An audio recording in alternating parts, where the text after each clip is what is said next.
Namasté, vous écoutez Manav Parichet, Introduction à l'humanité. Dans le dernier épisode, la justice humaniste du juge Harishchandra a complètement bouleversé la vie de Nassir. Le père de l'enfant que Nassir voulait tuer lui a fait preuve d'une générosité sans précédent. Maintenant, l'introspection de Nassir commence dans sa cellule de prison. L'humain endormi en lui s'est réveillé. Il observe son fanatisme avec une attitude neutre. Où dormait le musulman ? Nassir se demande, où était ce musulman en lui qui dormait lorsqu'il a prononcé injustement le triple talaq et laissé Firdous seul dans un lieu désolé ? Regret. Pourquoi, dans l'arrogance d'être un homme, a-t-il considéré les femmes comme des « chaussons aux pieds » ? Pourquoi a-t-il attribué ces atrocités au nom de la religion ?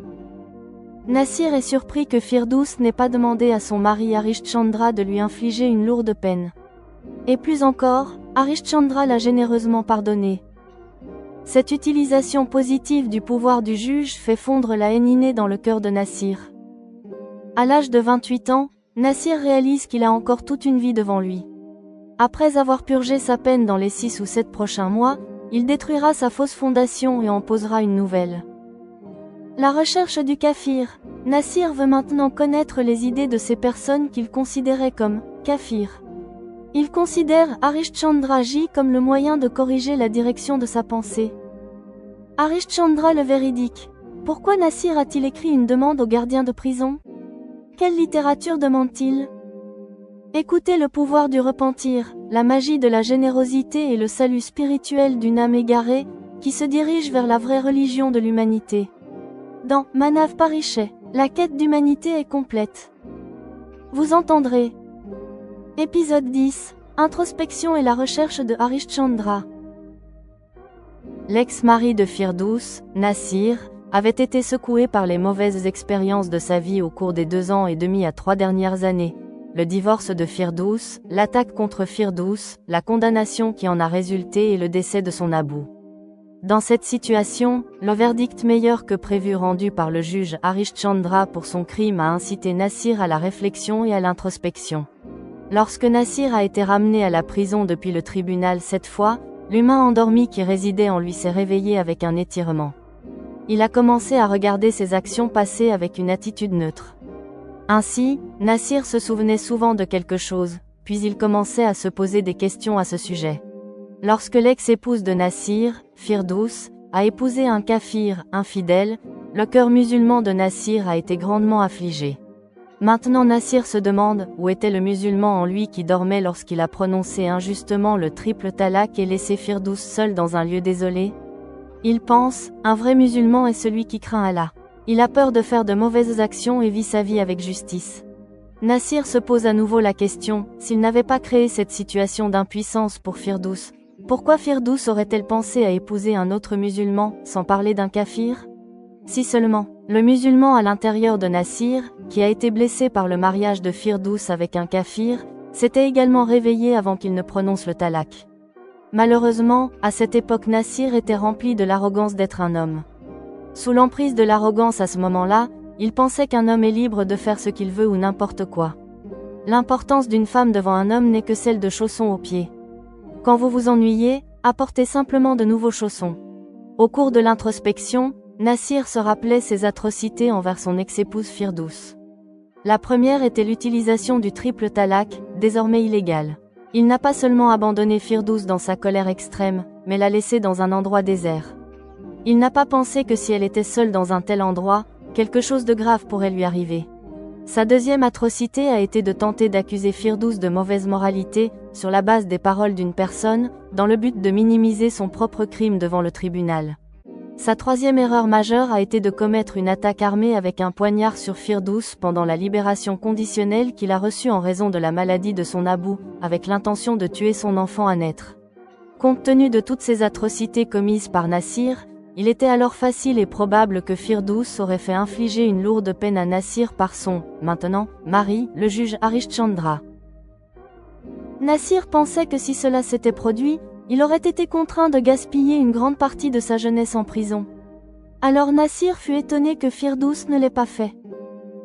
Puis, étonnamment, le mari de Firdous, le juge Harishchandra, bien que comprenant la malveillance de Nassir envers son propre enfant dans le ventre de Firdous, a pratiquement pardonné à Nassir à travers la justice qu'il a rendue.